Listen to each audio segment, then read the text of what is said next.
तो फिल्म की शुरुआत होती है जॉन और इसके भाई पीटर से। ये दोनों रेलवे स्टेशन पर थे क्योंकि आज काफी सालों बाद जॉन की वाइफ उसके बेटे को लेकर यहाँ उनके शहर आ रही थी। जैसे ही वो लोग ट्रेन से उतरते हैं, जॉन बहुत ज्यादा खुश हो जाता है और उन दोनों को अपने भाई पीटर से मिलवाता है। अपने घर जाने के लिए ये लोग एक कैरेज बुक करते हैं और पीटर जॉन से कहता है तुम अभी घर जाओ, मुझे शहर में कुछ काम है, उसके बाद ही मैं आऊंगा। इससे कैरेज के अंदर एक और भी कपल बैठा हुआ था जो लोग इन्हें बताते हैं कि वो अगले ही शहर में उतर जाएंगे। कैरेज चलने ही वाली थी, तभी इस कैरेज का दरवाजा एक आदमी ने खोला जिसका नाम पॉल था। पॉल और उसका ये साथी क्रिमिनल थे और अभी अभी जेल से छूट कर आए थे। जॉन के सामने बैठे हुए कपल को वो डरा धमका कर इस कैरेज से निकाल देते हैं और खुद इस कैरेज में बैठ जाते हैं। उनके पास अल्कोहल भी थी। जॉन इन लोगों से अनकंफर्टेबल हो तो रहा था, लेकिन वो खामोश रहा क्योंकि बस उसे घर जाना था। रास्ते में ये लोग अल्कोहल पीते हुए बहुत ही अजीबोगरीब बातें भी कर रहे थे। जॉन ने जब फील किया कि उसका बेटा भी उनकी बातों से अनकंफर्टेबल हो रहा है, तो जॉन खुद अपने बेटे से बातें करने लगा। और यहाँ हमें पता चला कि जॉन और उसके बेटे दोनों को ही हंटिंग का शौक था और जॉन का बेटा बहुत ज्यादा एक्साइटेड था अगले दिन हंटिंग करने के लिए भी। अब पॉल जो नशे में धुत हो चुका था, उसकी नजर जॉन की वाइफ पर पड़ जाती है। वो जॉन की वाइफ को भी ड्रिंक ऑफर करता है, जिसे वो इनकार कर देती है। तो जॉन कहता है कम ऑन, ये हमारा कल्चर है और तुम्हें पीना पड़ेगा। जॉन अपनी वाइफ को इशारा करके कहता है कि एक सिप ले लो। एक सिप लेने के बाद वो बोतल वापस कर देती है। इसके बाद तो पॉल हद ही कर देता है। वो जॉन की वाइफ को हैरेस करने लग जाता है जॉन की ही आंखों के सामने। जॉन उसे कहता भी है हाथ पीछे करो, पर जॉन को तंग करने के लिए पॉल उसकी वाइफ को ही उठाकर अपनी गोद में बिठा लेता है और उसे बावर करवाता है कि तुम मेरे सामने कुछ भी नहीं। जॉन उसे मारने के लिए आके पड़ ही रहा था कि पॉल और उसके साथी दोनों ने ही गन्स निकाल ली। जॉन होशियार था, उसने अपनी वाइफ को कहा कि पॉल के बाल खींच दो। वो जब ऐसा करती है तो पॉल चकमा देते हुए उसकी गन उससे खींच लेता है और ऐसे छीना झपटी में दूसरे आदमी की भी गन नीचे गिर जाती है। जॉन पॉल के ऊपर गन तानते हुए अपने बेटे से कहता है नीचे से दूसरी गन उठाने के लिए, और जैसे ही डरते हुए उसका बेटा नीचे होता है, तभी दूसरा आदमी होशियारी से उसके बेटे को भी गोद में उठा लेता है और उसके गले पर चाकू रख देता है। और अब ये दोनों मिलकर उसे ब्लैकमेल करते हैं कि अगर तुम अपने बेटे और अपनी वाइफ की जिंदगी चाहते हो तो इस गन को यही नीचे गिरा दो। जॉन जैसे ही बंदूक नीचे रखने के लिए झुकता है तो पॉल का साथी उसे धक्का देते हुए इस कैरेज से बाहर गिरा देता है। जॉन को बहुत चोट आई थी, लेकिन क्योंकि उसे पता था कि मेरी फैमिली बहुत ज्यादा खतरे में है, इसलिए वो उठ खड़ा हुआ कैरेज का पीछा करता रहा, यहाँ तक कि कैरेज उसकी पहुंच से बहुत दूर भी चली गई, लेकिन उसने भागना नहीं छोड़ा। और आखिर एक पॉइंट पर आकर जब वो रुका तो उसे दूर कैरेज नजर आई। वो उसकी तरफ भागा तो उसे रास्ते में अपना बेटा गिरा हुआ मिला, जिसे उन जालिम लोगों ने मार डाला था। अपने बेटे को गले लगाते हुए वो आगे बढ़ा तो उसने कैरेज ड्राइवर की भी लाश देखी। वो इसी कैरेज ड्राइवर की गन उठाता है और सामने खड़े पॉल के साथी के ऊपर तान कर उसे शूट करके मार देता है। कैरेज भी अब उसे नजर आ गई थी। वो जब उसके पास गया तो शौक रह गया क्योंकि उसके अंदर उसकी वाइफ मरी हुई थी और काफी बुरी हालत में, जिससे जॉन को पता चल गया कि उसकी वाइफ को अब्यूज किया गया था। उससे में वो पॉल की तरफ देखता है। पॉल समझ गया था कि जॉन जितने गुस्से में है वो उसे मार देगा। वो उससे अपनी जान की भीख मांगने लगता है और उससे कहता है मुझसे कसम ले लो, मैंने तुम्हारी वाइफ को हाथ तक नहीं लगाया। लेकिन जॉन किसी की सुनने वाला नहीं था। वो गुस्से से पागल हुआ था। पहली गोली वो पॉल की टांग में मारता है, जिससे भागता हुआ पॉल वहीं गिर जाता है और उसके बाद उसके सीने में सारी गोलियां उतारते हुए वो पॉल को मार देता है। जिसके बाद जॉन अपनी वाइफ और अपने बेटे की लाश को घोड़ों पे लाद कर अपने घर ले जाता है। अगले दिन जब पीटर उसके घर के पास आया तो घर के बाहर उसने 2 घोड़े देखे जो कि जॉन के थे भी नहीं। उसे कुछ अजीब सा महसूस हुआ। अंदर गया तो उसने जॉन की फैमिली की लाशें देखी और वो टूट गया। यहाँ उसने जॉन को गले लगा के सहारा दिया और कहा कि जिसने भी ये सब किया है हम उसे छोड़ेंगे नहीं। पीटर ने अब उससे सवाल किया कि आखिर थे कौन वो लोग। तब जॉन ने कहा मैंने कभी उन्हें नहीं देखा और ना ही मैं उन्हें जानता था। सीन कट होकर हमें एक दूसरे गांव का सीन दिखाया जाता है। पॉल का भाई यहाँ का एक बड़ा गैंगस्टर है जिसका नाम था हेनरी। हेनरी गाँव में आकर मेयर को धमकाता है और कहता है कि अगर आज शाम तक मेरे भाई की कातिल ना मिले तो मैं इस गाँव से 2 मासूम लोगों को मार दूंगा। यहाँ पे मेयर उससे माफी मांगता है और कहता है कि मैं जानता हूँ इन दोनों की लाशें मिली जरूर हमारे गांव से हैं, लेकिन इन दोनों को मारने वाला हमारे गांव में से कोई नहीं। किसकी जरूरत है आपके खिलाफ खड़े होने की। अपने भाई की लाश को देखते हुए हेनरी ने शेरिफ से कहा कि अब सिर्फ तुम्हारे पास 2 घंटे हैं, 2 घंटे में मुजरिम को ढूंढ लो, नहीं तो मैं 2 मासूम लोगों को मार दूंगा। सभी जानते थे कि किलर्स को 2 घंटे में ढूंढना पॉसिबल है ही नहीं, क्योंकि वो किलर्स उनके इस टाउन से नहीं है। इसलिए ये लोग वो 2 मासूम लोग चुनने लग जाते हैं जिनको मारकर हेनरी अपने भाई की मौत का गुस्सा ठंडा कर सके। ये लोग एक ओल्ड वुमन की मिन्नतें करते हैं और कहते हैं कि आप काफी बूढ़ी हो चुकी हैं, आने वाले चंद सालों में मर ही जाएंगी। अगर आप टाउन के लोगों के लिए कुर्बानी देती हैं तो हम वादा करते हैं कि आपके पोते का हम हर तरीके से ख्याल रखेंगे। और दूसरा, यहाँ पर एक डिसेबल आदमी अपने आप का सेक्रीफाइस देने के लिए तैयार हो जाता है अपने गांव को बचाने के लिए। 2 घंटे बाद जब हेनरी यहाँ आता है तो जाहिर बात है मुजरिम तो मिले नहीं थे, तो मेयर इन दोनों लोगों को सामने ले आता है ताकि हेनरी इन्हें मार दे।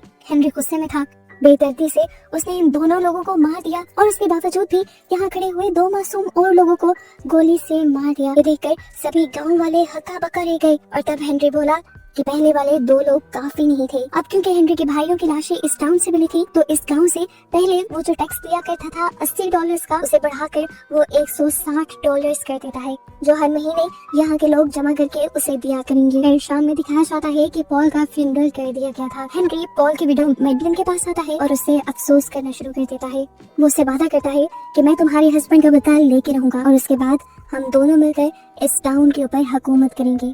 मैडलिन जो इस टाइम दुख में थी उसे हेनरी की बातें गुस्सा दिला देती हैं और वो हेनरी को खामोश रहने का इशारा करती है। दूसरी तरफ हम देखते हैं कि जॉन और पीटर खामोशी से अपनी वाइफ और बेटे का फ्यूनरल कर देते हैं। जॉन अब इस शहर में और रहना नहीं चाहता था तो पीटर और उसका भाई जॉन ये जगह और अपनी सारी चीजें बेचते हुए किसी दूसरे शहर में जाने का डिसाइड करते हैं। अगले दिन ये लोग आ जाते हैं टाउन में, उसी टाउन में जहाँ पर इन्होंने पॉल को मारा था। हम देखते हैं यहाँ पर एक औरत जिसने जॉन को और पीटर को यहाँ आते हुए देखा था, उसे याद आया कि कल उसने इन्हीं दोनों को स्टेशन पर भी देखा था और इन्हीं दोनों के साथ तो पॉल और उसका साथी वापस टाउन की तरफ आने वाले थे। वो ये खबर जाकर फौरन शेरिफ को दे देती है। यहाँ पीटर एक वेपन शॉप पर आता है जो एक बच्चा चला रहा था। वो उससे जब उसके बड़ों के बारे में पूछता है तो वो बच्चा बताता है कि मेरे मॉम डैड नहीं है, मैं अपनी ग्रैंड माँ के साथ रहा करता था जिसे भी हेनरी ने मार डाला। पीटर यहाँ उससे कहता है कि मैं कुछ स्किन्स को बेचने के लिए आया हूँ। स्किन अक्सर शिकारी लोग बेचने आया करते थे। वो बच्चा पीटर से सवाल करता है कि क्या तुम्हें गन चलाने आती है? पीटर हाँ में जवाब देता है। वो बच्चा पीटर से रिक्वेस्ट करता है कि तुम हमारे लिए लड़ते क्यों नहीं, तुम हेनरी को मार दो, हमारी जिंदगियां आसानी में आ जाएंगी। लेकिन पीटर मना कर देता है क्योंकि वो किसी की लड़ाई का हिस्सा नहीं बनना चाहता। इसी गुस्से में वो लड़का पीटर को बुज़दिल भी कह देता है। हमें दिखाया जाता है कि जॉन इसी टाउन में खरीदी हुई अपनी लैंड बेचने के लिए मेयर के पास जब जाता है तो मेयर उसे बताता है कि मैं तुम्हें उस लैंड के $160 से ज्यादा नहीं दे सकता क्योंकि मेरे पास इससे ज्यादा पैसे ही नहीं है। जॉन गुस्से में आ गया कि मैंने आज से 5 साल पहले वो लैंड $150 में खरीदी थी, क्या उसका रेट अब तक सिर्फ $10 ही बढ़ा है? तब मेयर उसे हेनरी के बारे में बताता है और कहता है कि हेनरी यहाँ के लोगों से टैक्स लेता है जिसकी वजह से हमारे खजाने भी खाली हो गए हैं और तेजी से लोग इस टाउन को सस्ते में छोड़कर भी जा रहे हैं और इस टाउन में जगह की वैल्यू बढ़ने के बजाय कम होने लगी है। अगर तुम्हें ये पैसे चाहिए तो तुम रख लो, नहीं तो यहाँ से चले जाओ। जॉन जिसे हर हाल में यहाँ से जाना था वो मेयर की ये डील भी मान जाता है और $160 लेकर यहाँ से जाने लगता है और जाते हुए मेयर उसे वार्न करता है कि ये पैसे अपने जूतों में छुपा लो, नहीं तो कोई भी लूट सकता है। सीन कट होकर दिखाया जाता है कि हेनरी और पॉल की वाइफ जाकर एक बिजनेसमैन से मिलते हैं जिनकी ऑयल कंपनी है और वो इस टाउन से ऑयल निकालना चाहते हैं, जिसके लिए हेनरी उनके साथ कॉन्ट्रैक्ट कर लेता है क्योंकि इस शहर की आधे से ज्यादा जमीन हेनरी और उसके भाई पॉल की थी। बिजनेसमैन हेनरी को समझाते भी हैं कि तुम्हारी ये गुंडागर्दी ज्यादा अरसे तक नहीं चलेगी, अगर तुम लोगों को साथ लेकर चलो तब तुम ज्यादा अरसे तक सरवाइव कर पाओगे। लेकिन हेनरी उनकी बातों का मजाक उड़ाता है और कहता है कि अगर तुम ये सारा मामला मुझ पे छोड़ दो तो मैं 3 हफ्तों में ये पूरा टाउन तुम्हें खाली कर दूंगा। दूसरी तरफ इससे पहले कि जॉन और पीटर इस टाउन को छोड़ पाते, जॉन को शेरिफ और उसके लोग पकड़कर जेल में ले जाते हैं क्योंकि वो लोग जान गए थे कि जॉन ने ही पॉल का मर्डर किया है। जॉन इन लोगों से कहता है कि ठीक है मैं मान गया हूँ कि मैंने पॉल का मर्डर किया है, लेकिन तुम पीटर को तो छोड़ दो। तब शेरिफ उससे कहते हैं पीटर को भी नहीं हम छोड़ेंगे क्योंकि उसने डिप्टी का मुंह तोड़ दिया था और वो उस चीज की सजा काट रहा है। शेरिफ और जॉन बातें करने लग जाते हैं तो जॉन बताता है कि पॉल एक बहुत ही बुरा आदमी था, उसने मेरे बेटे को मार दिया और मेरी वाइफ के साथ बहुत ही गलत किया और उसके बाद उसका भी मर्डर कर दिया। इसे गुस्से में मैंने उसे मारा है। यहाँ शेरिफ उसे बताता है कि पॉल भी कभी एक अच्छा आदमी हुआ करता था लेकिन वर्ल्ड वॉर ने उसको बिल्कुल ही बदल के रख दिया। शेरिफ उससे कहता है कि अगर तुम गुस्से में पॉल को ना मारते तो आज बहुत से मासूम लोग जिंदा होते और बाकी मासूमों की जान भी खतरे में न होती। यहाँ शेरिफ उसे बताता है कि मैंने अभी भी तुम्हें हेनरी के लिए ही पकड़ा है और मैं तुम्हारे और हेनरी के मामले में चाहते हुए भी कुछ नहीं कर पाऊंगा। कुछ ही देर में हेनरी और उसके लोग यहाँ पर बाहर पहुँच जाते हैं और ये लोग जॉन को घसीटते हुए जेल से बाहर ले आते हैं।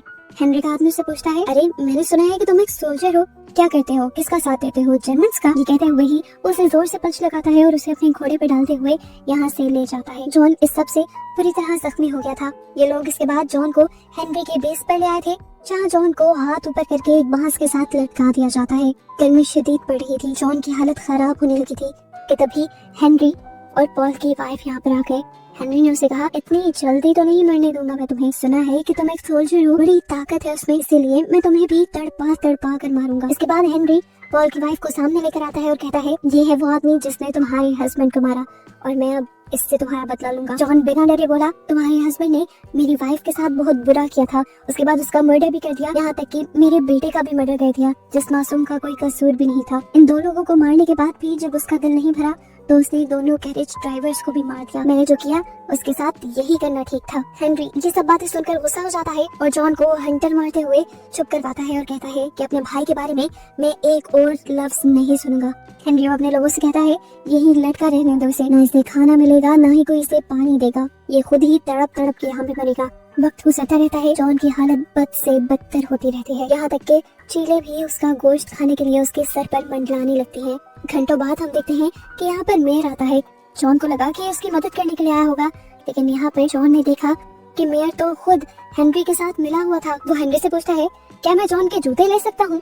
हेनरी जो नहीं जानता था कि जॉन के जूतों के अंदर पैसे हैं, वो उसे कह देता है हाँ जो चाहो इसके ऊपर से उतार लो। जूते उतारकर पैसे चुराने के बाद मेयर उसे धमकी देकर जाता है कि जल्द ही तुम मर जाओगे, और ये कहकर वो यहाँ से चला जाता है। दूसरी तरफ दिखाया गया कि जॉन का भाई पीटर अभी तक जेल में था। यहाँ पर शेरिफ जब चर्च में जाने लगे तो वो डिप्टी को उस पर नजर रखने को कहकर पीटर ने मौके का फायदा उठाया और डिप्टी की बेइज्जती करना शुरू कर दी और कहा तुम्हारे टूटे हुए दांत, मुंह पे ये निशान और काली आंखें, कौन देखना पसंद करता होगा तुम्हें।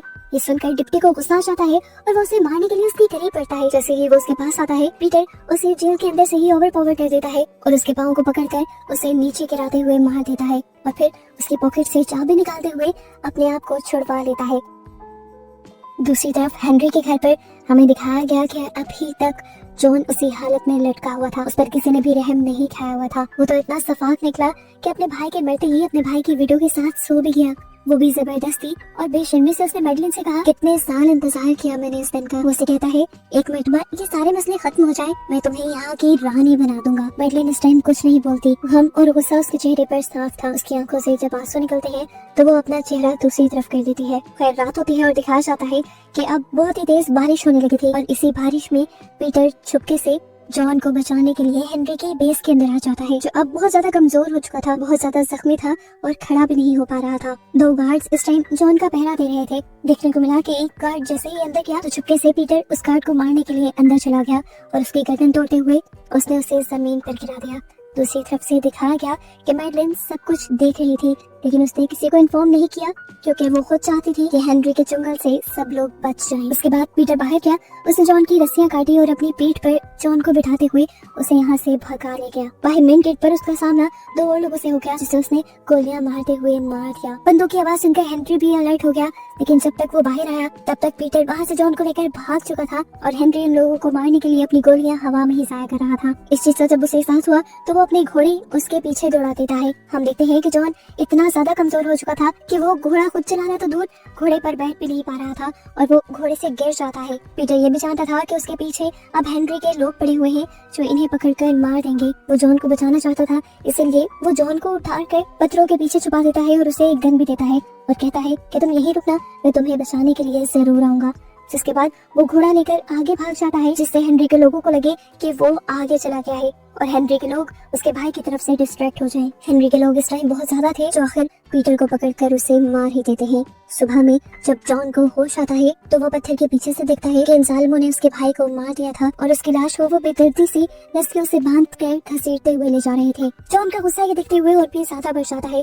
पहले उसके दिल में जो गम था अपनी बीवी और बेटे का, उस गम में अब उसके भाई का गम भी शामिल हो गया था और जॉन उन दोनों का बदला लेने की ठान लेता है। यहाँ हम देखते हैं कि हेनरी जब घर पहुँचता है तो देखता है कि उसके सारे आदमी मारे गए थे और यहाँ से मैडलिन भी गायब थी और यहाँ पर वो पैसे भी नहीं थे जो उसने ऑयल के बिजनेस से कमाए थे। दिखाया गया कि असल में मैडलिन ही उन सबको मारकर और पैसे चुराकर यहाँ से भागने की प्लानिंग कर रही थी। वो रेलवे स्टेशन पर भी पहुँच जाती है। उसके मुंह पर इस टाइम हम डर और खुशी एक साथ देख पाते हैं। उसे इस जुल्म वाली जिंदगी से छुटकारा चाहिए था, वो यहाँ से भाग जाना चाहती थी। ट्रेन भी चल जाती है और वो खुशी का सांस लेती है। आखिर अब वो आजाद थी, लेकिन फिर ऐसा नहीं हुआ।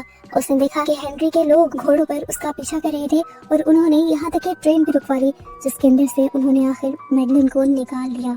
हेनरी घर ले जाकर उसके हाथ बांध देता है और उसे जोर से मारता है और कहता है कि मेरे भाई ने तुम्हारी जान एक मर्तबा बचा ली थी, लेकिन हर मर्तबा तुम्हारी जान बचाने के लिए वो नहीं आएगा और इस मर्तबा तुम जरूर मरोगी। वो अपने आदमियों को उसे मारने का ऑर्डर देता है। एक आदमी से कहता है मुझे पहले मैडलिन एक रात के लिए चाहिए। उसकी बात पर हेनरी हंसने लग जाता है और कहता है जिसे जब तक वो चाहिए उसे रख लो, उसके बाद उसका गला काट देना। दूसरी तरफ दिखाया गया कि जॉन जो कि बहुत ही ज्यादा कमजोर था और बदला लेने की आग में सुलग रहा था, उसे प्यास लग रही थी। वो किसी के घर के पास घुस आता है और उसके कुएं से पानी लेना शुरू कर देता है। वो औरत डर के मारे उस पर बंदूक तान लेती है, लेकिन जब उसे समझ आता है कि जॉन सिर्फ प्यासा है तो वो उसे लेकर घर आ जाती है। उसे जॉन बहुत ज्यादा कमजोर लगता है तो वो उसे पानी के साथ साथ खाना भी देती है और बताती है कि हेनरी के जुर्म की वजह से वो लोग यहाँ नहीं रह पाएंगे, क्योंकि हेनरी ने उसके हस्बैंड को भी मार दिया था और अब उससे उसकी सारी प्रॉपर्टी हथिया ली थी। वो जॉन को बताती है कि मैं यहाँ से जाने वाली हूँ, अगर तुम साथ चलना चाहती हो तो चल सकते हो।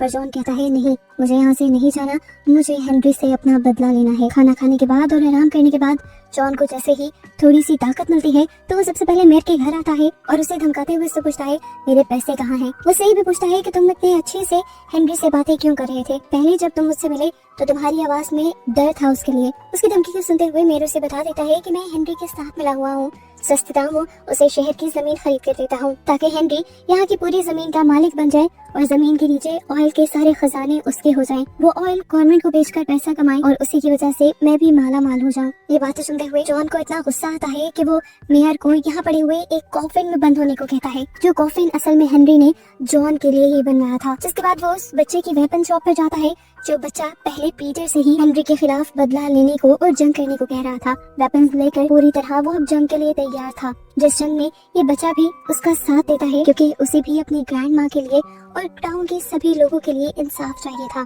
सुबह होते ही सबसे पहले ये लोग एक कार्ट के अंदर मेयर की डेड बॉडी को पहुंचाते हैं। हेनरी कॉफिन खोलता है और मेयर की बॉडी को देखकर हंसने लग जाता है और बोलता है ये कॉफिन तो मेयर से मैंने जॉन के लिए ही बनवाया था और मेयर खुद ही इसमें आ गया। हेनरी को भी गुस्सा आ ही रहा था कि एक तरफ से गोलियां चलने की आवाज आने लगी। हेनरी ने गुस्से में अपने सभी लोगों को उस तरफ जाने को कहा क्योंकि वो समझ गया था कि जॉन जिंदा है और वो उससे बदला लेने के लिए आया है। लेकिन असल में वहाँ से गोली चलाने वाला जॉन था ही नहीं, बल्कि वो छोटा बच्चा था जो इन सबको डिस्ट्रैक्ट कर रहा था। जॉन तो इन्हीं की बेस के नीचे छुपा हुआ था, जो एक एक करके इन लोगों को मारने लग जाता है। अब जॉन इस बेस के नीचे से निकल कर बाकी हेनरी के आदमियों को मारने के लिए बाहर निकल आता है और दूसरी तरफ हमें दिखाया जाता है कि वो बच्चा अब छत के ऊपर चला गया था, जहाँ से भी वो 1 से 2 हेनरी के लोगों को मारता ही है कि नीचे से हेनरी का एक आदमी उसे छत के ऊपर देख लेता है। उसने ऊपर की तरफ गोली मारी तो ऊपर से कैरोसिन नीचे गिरने लगा, जिस कैरोसिन ने उसकी शिकार के साथ आग पकड़ ली और उसे भी जला दिया। दूसरी तरफ दिखाया गया कि जॉन हेनरी के बाकी भी 2 लोगों को मारने में कामयाब हो गया था और इससे पहले वो जाकर हेनरी को मार देता, दूर से ही हेनरी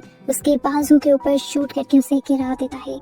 हेनरी उसका बेचारा सा मुंह देखना चाहता था और उसके बाद उसे मारना चाहता था। उसको लाचार पड़ा देखकर अब वो अपनी गन उसके ऊपर तानता ही है कि गोली चलने की आवाज आती है और यहाँ जॉन के बजाय हेनरी ही गिर जाता है। पीछे से दिखाया जाता है कि मैडलिन ने आकर ही हेनरी को मारा था। हेनरी मर चुका था। जॉन और मैडलिन की नजर एक दूसरे पर पड़ती है और इन दोनों को ही एक दूसरे पर गुस्सा आता है। जॉन ने मैडलिन के हस्बैंड को मारा था तो वहीं पर मैडलिन के हस्बैंड ने उसकी फैमिली का नुकसान किया था। ये दोनों एक दूसरे पर बंदूकें तान देते हैं लेकिन एक दूसरे को नहीं मारते क्योंकि दोनों ही समझ गए थे कि कहीं ना कहीं उन दोनों को ही एक सा दुख है। इतनी देर में यहाँ शेरिफ आकर जॉन का शुक्रिया करता है इस पूरे टाउन को हेनरी के जुल्म के अजाब से बचाने के लिए। ये लोग जश्न मनाने ही वाले थे कि इन्हें मैडलिन देख गई। शेरिफ और सभी लोगों को डर लगा कि मैडलिन अब उन पर हुकूमत ना करने लग जाए। वो जॉन से कहते हैं कि मैडलिन को भी मार दो, नहीं तो हम मार देंगे। और जॉन उनसे कहता है मैडलिन को कोई नहीं मारेगा, वो आप लोगों के साथ कुछ नहीं करेगी, वो मेरे साथ रहेगी। जॉन की बात सुनते हुए शेरिफ अपने लोगों को लेकर यहाँ से चला जाता है और हमें दिखाया जाता है कि मैडलिन और जॉन ने अब अपना सफर शुरू कर दिया था क्योंकि वो भी ये शहर छोड़कर जा रहे थे, वो भी एक साथ। और बस इन दोनों को ही दिखाते हुए ये मूवी यहाँ खत्म हो जाती है।